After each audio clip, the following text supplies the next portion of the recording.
Imagine walking into a grocery store in America.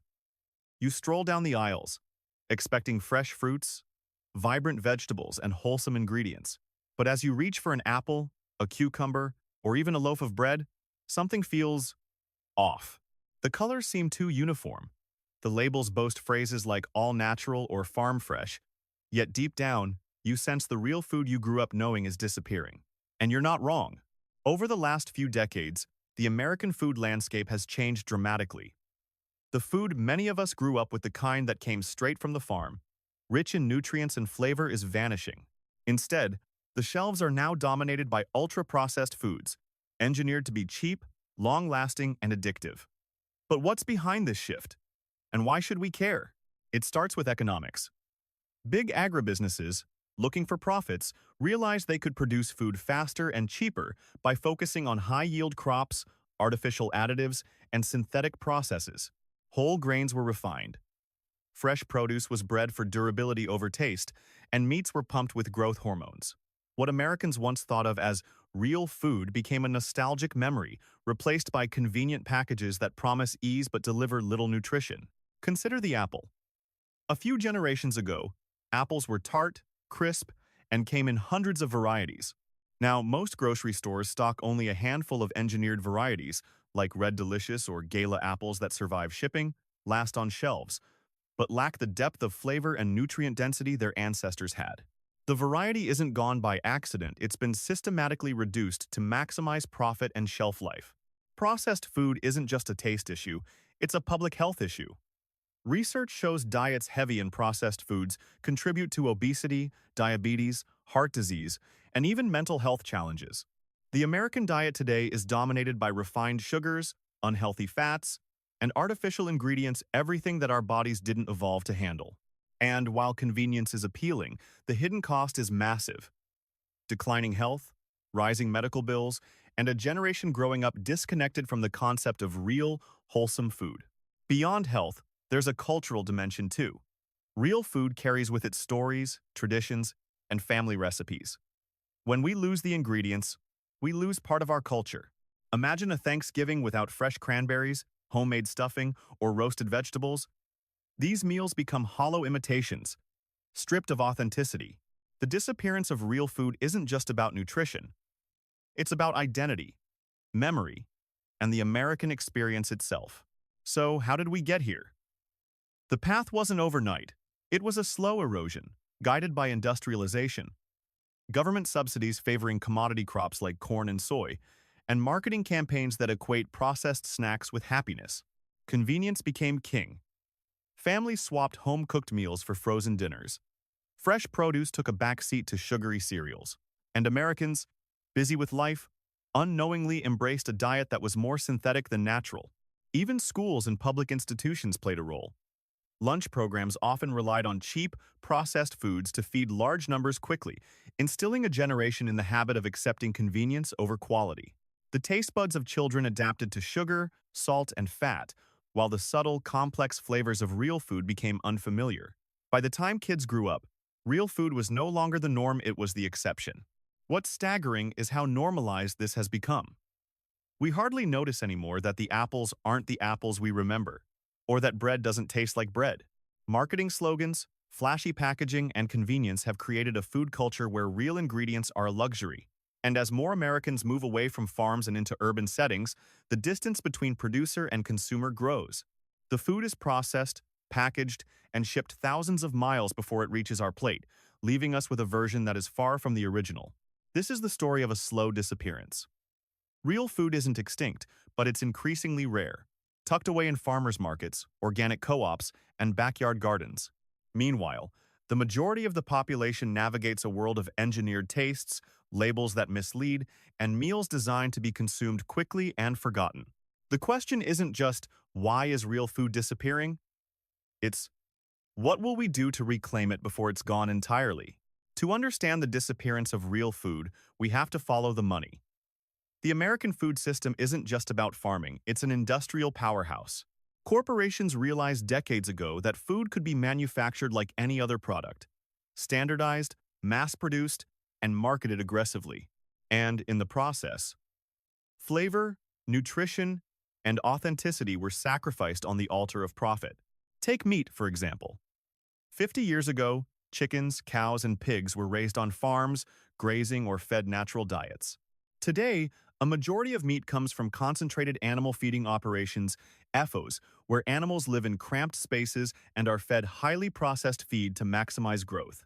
The result? Cheaper meat, uniform in appearance, but lacking the nutrients and flavor of its pasture-raised predecessors. Beef that once carried marbling and rich taste is now lean, bland, and uniform, because uniformity sells better than flavor. The same industrial logic applies to vegetables. Crops are engineered to survive long-distance shipping and remain attractive under fluorescent store lights. Tomatoes, cucumbers, and carrots are bred for uniformity, not taste. The complex, subtle flavors that once defined these vegetables are bred out in favor of hardiness and shelf life. Color, shape, and texture became the metrics of success, not nutrition. Corn is another story altogether. Thanks to government subsidies and industrial demand, corn is everywhere, not just on the cob, but as high-fructose corn syrup, cornstarch, corn-fed livestock, and even hidden in processed foods as fillers. This cheap, overproduced commodity has infiltrated the American diet, contributing to rising rates of obesity and metabolic disorders. Corn, once a staple of farmers' fields, has become a symbol of industrial food overreach. And sugar, the silent invader, has its roots in this industrial transformation. It's in nearly every processed food on the market. Granulated sugar, corn syrup, and artificial sweeteners have replaced natural sources of sweetness. Fruits, once enjoyed fresh and in season, are now often packed with added sugars or served out of season, stripped of nutrients, and shipped across the country. The human body craves real sugar from fruit, fiber-rich and balanced, but what we get is synthetic sweetness with little benefit. Marketing magnifies this industrial takeover. Advertisements promise happiness, energy, and convenience, making ultra-processed foods seem essential. Sugary cereals claim to fuel the mind. Fast food chains present meals as indulgent experiences, and snack aisles are engineered to capture attention with bold colors and jingles. Meanwhile, real food is marketed as niche, expensive, or inconvenient, reinforcing the perception that wholesome eating is a lifestyle choice for the few, not the everyday norm. This industrialization also created a cultural shift. Meals became a transactional experience rather than a familial ritual. Frozen dinners and packaged snacks replaced home-cooked meals. Cooking from scratch, once an essential skill, began to fade from the collective consciousness. Families stopped gathering around fresh ingredients. Instead, they gathered around convenience. And over time, taste buds adapted to these engineered flavors, making real food seem bland or unsatisfying by comparison. The consequences are profound. Industrial food may be convenient and cheap at first glance, but it erodes public health, weakens local food systems, and distances people from the sources of their sustenance. It's no wonder that obesity, diabetes, and heart disease are rampant. Our bodies evolved to process natural, whole foods, not refined starches, additives, and synthetic fats. And yet, our plates are dominated by the very foods that work against us. Even the concept of seasonal eating has faded. Industrial agriculture and global supply chains create the illusion of abundance, offering strawberries in January and asparagus in December. But this abundance is superficial. Flavor, nutrients, and the connection to nature's rhythms are lost. Eating in sync with the seasons, once a cornerstone of culinary culture, has become a rarity, further distancing Americans from the concept of real food. By now it's clear. The disappearance of real food isn't accidental. It's a deliberate outcome of industrialization, profit motives, and cultural shifts. Yet, it's not entirely hopeless. Some communities, small farmers, and conscious eaters are pushing back, cultivating local, nutrient-rich foods, and reconnecting with the flavors and values of traditional eating. The question becomes, will America embrace this movement before industrialized food becomes the only food people recognize? Or will real food continue to fade, remembered only in stories, childhood memories, and nostalgic tastes of a past era? By now, it's no secret that industrialized food comes with a hidden price tag. And that price isn't on the sticker, it's on our bodies. Obesity, type 2, diabetes, heart disease, and even certain cancers have skyrocketed in the United States over the past 50 years. The common denominator? Diets dominated by ultra-processed foods, refined sugars, and chemically engineered ingredients. Take a moment to think about a typical American breakfast. A bowl of sugary cereal, orange juice from concentrate, maybe a pastry on the side. It's quick, convenient, and marketed as wholesome. But what it lacks is substance. Fiber? Minimal. Real fruit? Often none. Protein? Barely any. Vitamins and minerals? Stripped away in processing. And that's just the first meal of the day. Lunch and dinner often follow a similar pattern. Fast food. Burgers, fries, microwavable meals, snacks with artificial flavors. By dinner, the body has been overloaded with refined carbohydrates and additives, setting the stage for insulin spikes, inflammation, and long-term metabolic damage. Children are particularly vulnerable. Studies show that early exposure to highly processed foods can shape taste preferences, making kids less likely to enjoy real, whole foods. They develop a craving for sugar, fat, and salt, while the subtle flavors of vegetables, legumes, and whole grains seem bland or boring. This is more than habit. It's biological conditioning, and it perpetuates a cycle. The next generation grows up less capable of enjoying the foods that sustained their grandparents. Mental health, too, is affected. Emerging research suggests a connection between diet and mood. Diets high in processed foods have been linked to increased rates of depression, anxiety, and cognitive decline. Nutrient deficiencies, blood sugar fluctuations, and chronic inflammation create a perfect storm for mental health challenges. Real food rich in vitamins, minerals, and antioxidants was once a natural buffer. Today, that buffer is weakened or missing entirely. But the cost isn't only personal. The disappearance of real food strains the healthcare system. Americans spend billions treating preventable diseases linked directly to poor diet. Hospitals fill with patients facing complications that could have been mitigated with whole, nutritious foods. Meanwhile, food corporations continue to profit from selling products that contribute to the very epidemics they indirectly help create. It's a paradox. The system thrives financially while the population suffers physically. Environmental costs add another layer to this crisis. Industrial agriculture, monoculture crops, and factory farming degrade soil, deplete water resources, and contribute to climate change. Real food grown locally, seasonally, and sustainably has a smaller ecological footprint. But when profit and convenience dictate production, the planet pays the price. The American diet, industrialized and globalized, leaves scars not just on our bodies but on the earth itself.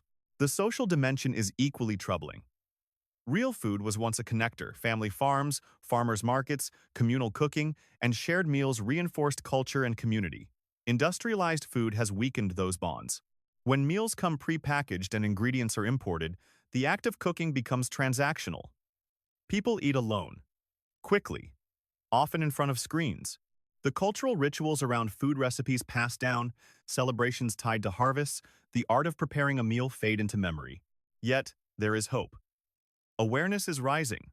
Movements like farm-to-table, organic, regenerative agriculture, and urban gardening are pushing back against the tide. Communities are reconnecting with food sources, demanding better labeling, supporting local farmers, and teaching children the joy of growing and cooking their own food. People are realizing that health, taste, and culture are intertwined, and that convenience shouldn't come at the expense of quality or authenticity. The reality is stark. America's food system created convenience at the cost of health, flavor, and culture. But change is possible if enough people care, enough voices demand better, and enough plates are filled with real, nourishing food. The fight isn't just about food, it's about reclaiming the future of health, culture, and well-being. So, if real food is disappearing, what can be done? The truth is, the fight to reclaim real food is already underway, and it's as much cultural as it is nutritional. Across the United States, a quiet revolution is taking place. Farmers, chefs, educators, and everyday people are pushing back against industrialized diets, one meal at a time. Farmers' markets are booming, not just as a place to buy vegetables, but as a cultural hub where people reconnect with the land, with growers, and with each other. These markets offer more than food, they offer stories. The heirloom tomato you buy today may come from a family that has cultivated it for generations. That apple might be a variety your grandparents enjoyed, now preserved through the dedication of a single orchardist. In every bite, there's a connection to history and authenticity that industrialized food simply can't replicate. Urban farming is another bright spot. In cities from New York to Los Angeles, rooftop gardens, community plots, and school gardens are teaching new generations how to grow their own food. Kids are learning that vegetables aren't just plastic-looking things on a shelf. They come from soil, sun, and water, and they taste better when harvested fresh.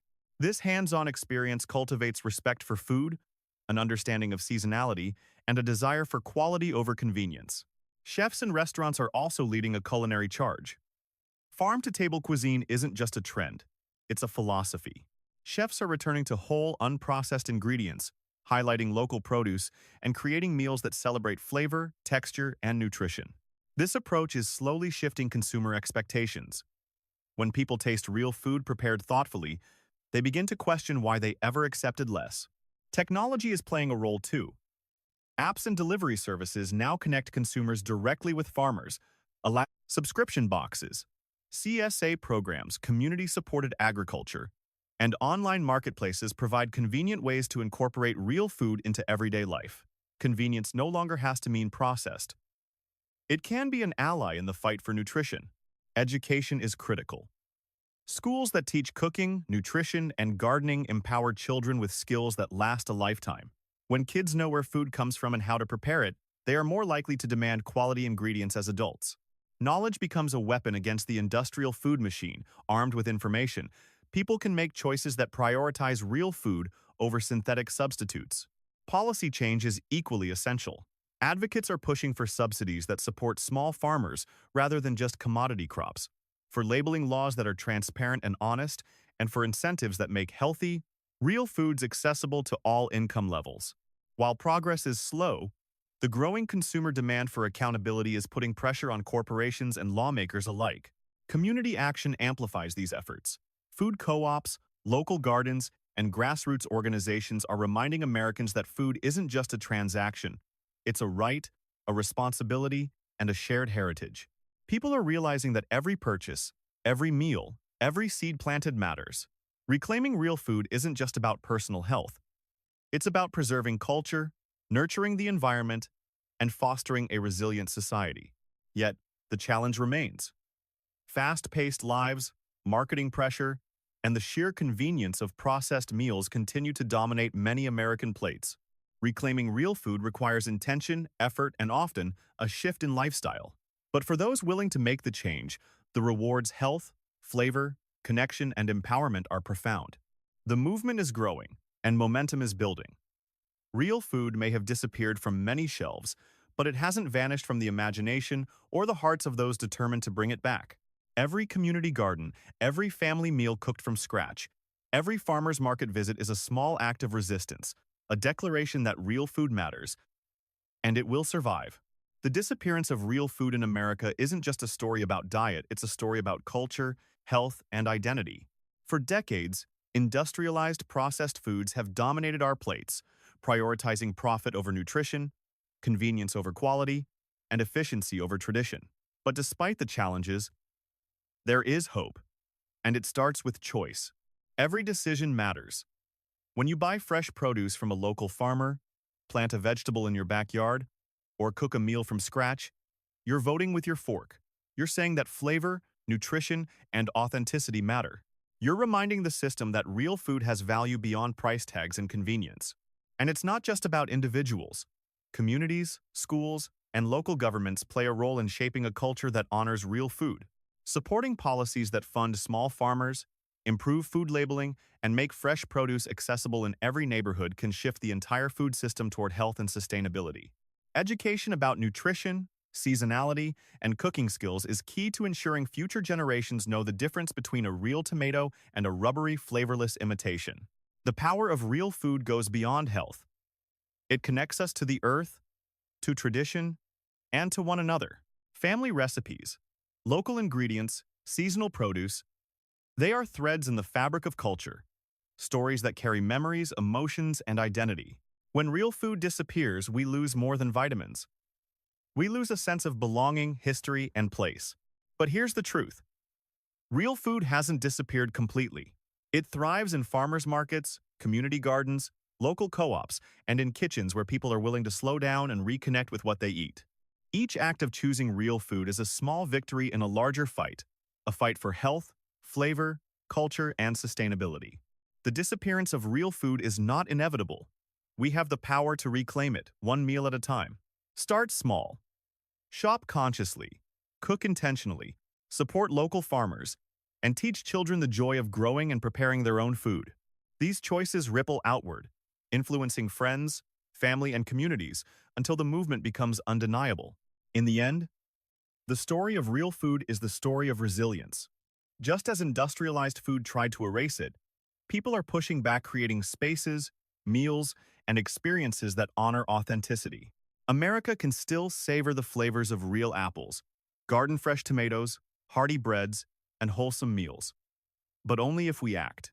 Only if we remember that food is not just fuel, it's culture, health, and connection. So, the next time you reach for a meal, ask yourself, is this real food? Or just a shadow of what it once was? Choose real. Protect real. Celebrate real. Because the future of American food and the health of its people depends on it.